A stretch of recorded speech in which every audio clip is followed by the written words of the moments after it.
নির্বাচনে বারে বারে চলে আসছে।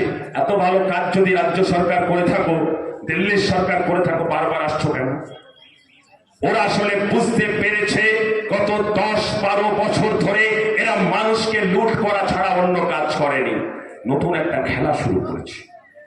মানুষ যখন ওদের বিরুদ্ধে ঐক্যবদ্ধ, মানুষ যখন ওদের বিরুদ্ধে প্রতিদিন চিৎকার চেঁচামেচি করছে, মানুষের মিছিল যখন প্রতিদিন বাড়ছে, উত্তরবঙ্গের চা বাগানে যেখানকার শ্রমিকরা যখন বামপন্থীদের নেতৃত্বে মিটিং মিছিলে হাঁটছে, বামপন্থী প্রার্থীদের জন্য জয় করবার জন্য মিছিলকে লম্বা করছে, একদম সুন্দরবনের গরিব মানুষ, আদিবাসী দলিত, তারা সেখানকার বামপন্থী প্রার্থীদের জন্য মিটিং মিছিল বড় করছে, তখন তৃণমূল আর বিজেপি মানুষের পেটের যন্ত্রণা, চাকরির কথা, গরিব মানুষের হকের কথা, মা বোনদের সম্মানের কথা সবটাকে ভুলিয়ে দিয়ে আপনাকে ভাগ করে দিতে চাইছে।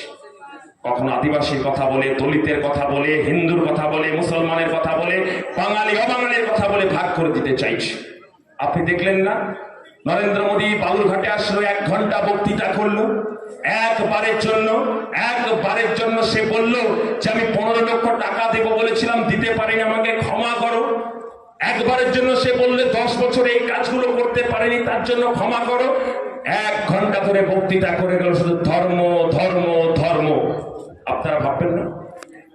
আপনারা ভাববেন না আমাদের এই ভারতবর্ষ, আপনাদের এই দক্ষিণ দিনাজপুর, আপনাদের এই নোয়াপাড়া এলাকার মানুষ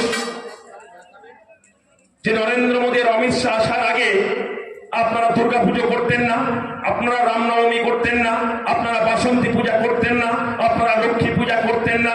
ওরা আসার পরে আপনি করার সুযোগ পেলেন, আপনাদের পূজা অর্চনা করা কেউ আটকে রেখেছিল? কেউ আটকে রাখেন। আবার উল্টো দিকে আপনি 4 দিন আগে দেখলেন না, 4 দিন আগে দেখলেন যে মমতা বন্দ্যোপাধ্যায় চলে গেল মাথায় ঘোমটা পড়ে মুসলমান সেজে ঈদের নামাজ। ওর পুরো কাজ ছিল?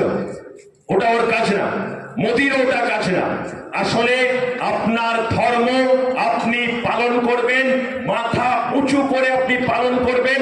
যারা দেশ চালায়, যারা রাজ্য চালায়, তাদের কাজ হচ্ছে হাসপাতাল তৈরি করা, তাদের কাজ হচ্ছে রাস্তা তৈরি করা, তাদের কাজ হচ্ছে স্কুল কলেজ তৈরি করা, তাদের কাজ হচ্ছে 100 দিনের কাজের গরিব মানুষকে অধিকার দেওয়া। ওরা আসলে সবটাকে ভুলিয়ে দিয়ে ওরা কেউ হিন্দু ধর্মের ঠিকাদার, কেউ মুসলমান ধর্মের ঠিকাদার হয়েছে। আপনাদেরকে বলবো, এই ঠিকাদারদের বিরুদ্ধে আপনাকে ঐক্যবদ্ধ হতে হবে। ভারতবর্ষের মানুষ শতাব্দীর পর শতাব্দী জুড়ে হিন্দু ধর্মের যে ইতিহাস, সনাতন ধর্মের যে গর্বের ইতিহাস, সেই গর্বের ইতিহাসের মধ্য দিয়ে তারা পালন করছে। ভাবতে হবে আপনাকে, মোদী অমিত শাহ আসার পরেই হিন্দুরা বিপদে পড়েছে, আর মমতা আসার পরে মুসলমানরা বিপদে পড়েছে।